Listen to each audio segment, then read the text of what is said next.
A reminder, got something to ask us? Send us your question to 9 News, or to WA First rather, at 9news.com.au. That's the program this hour. Stay with us. 9 News at 6 is now. Tonight, help on the way, financial relief for the flood-ravaged Kimberley, but a warning bouncing back could take years. Plus, a hunt for an attacker who dragged a young woman into beach bushes until she fought back. Harry's growing list of grievances. The Prince dishes the dirt in the final push to sell his book. Crystal clear waters closed by a shore-stalking shark for the second time in less than a week. A toddler reunited with his distraught dad minutes after he was dumped by a car thief. And from enemy number one to VIP guest, Novak Djokovic touches down to a hero's welcome. This is 9 News Perth with Tracy Vo. Good evening. Financial support is on the way for the flood-ravaged Kimberley amid warnings the rebuild could take years. The Prime Minister and Premier today touring the disaster zone and promising grants of up to $10,000 for each household.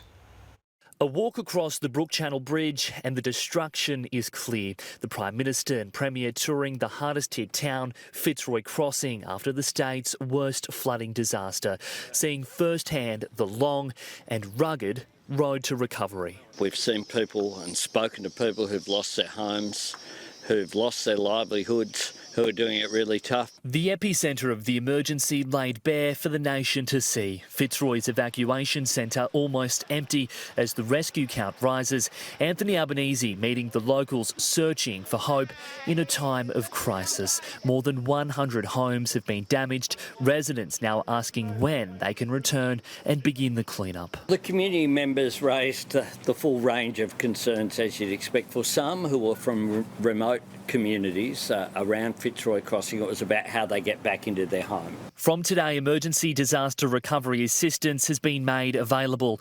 Up to $10,000 per family on offer to replace waterlogged white goods, conduct repairs and pay for temporary accommodation. We want to make this system as easy as possible for people and not bury them in paperwork. The disaster recovery allowance, that is a 13-week payment that is available at the job seeker rate for people who aren't able to get to their work or their business because of floods. To make sure that we get these communities back on their feet as soon as we can, and over time we're able to repair the infrastructure. The Lord Mayor's Distress Relief Fund also receiving a $2 million cash injection from Rio Tinto.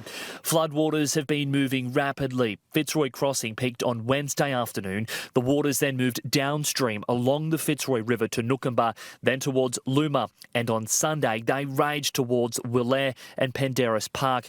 You can see the Fitzroy River before Ellie struck, and today a swollen river, the flow expected to now head out towards the ocean past Derby. We continue to monitor things like the airstrip in Derby to make sure that Derby is still accessible by air. While floodwaters are slowly starting to subside in the Kimberley, Ellie's effects are still being felt here in Broome and also Derby. They've both been cut off by road and are now relying on supplies trickling in. And by air, a huge helping hand from a C-17 Globemaster, bringing 5 helicopters as more than 200 ADF boots hit the Kimberley ground from tomorrow to provide assistance. The Air Force also coming to the rescue of some furry friends too. This Derby worker and her canine companion freed from the flood zone. And what's it like to be back in Broome? Oh, so good. So good to be home. And Jack Hahn is live in Broome tonight. Jack, there are plans to reopen the Great Northern Highway to get supplies in. Yeah, we're told the link between this town and Port Hedland could be opened as soon as Wednesday. 4 large road trains successfully made the 600-kilometre long journey through floodwaters today following special permission from Main Roads. Officials will wait for waters to subside even more before regular cars and trucks can make that journey, reconnecting Broome by road to the rest of the country. Tracy. All right, Jack, thanks for the update.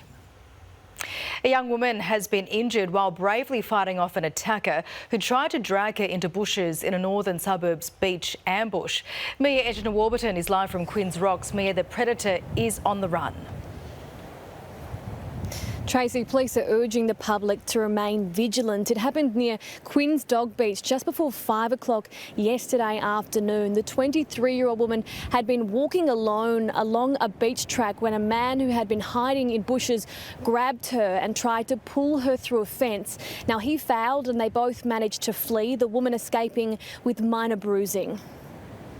There were people in the area at the exact time of the incident. These people are urged to come forward to police to assist with the investigation.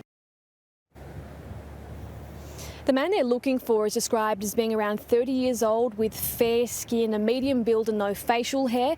He was wearing a red flannel shirt and black baseball cap. Tracy, if any member of the public recognises that description, they should call police. A terrifying ordeal. Mia, thank you.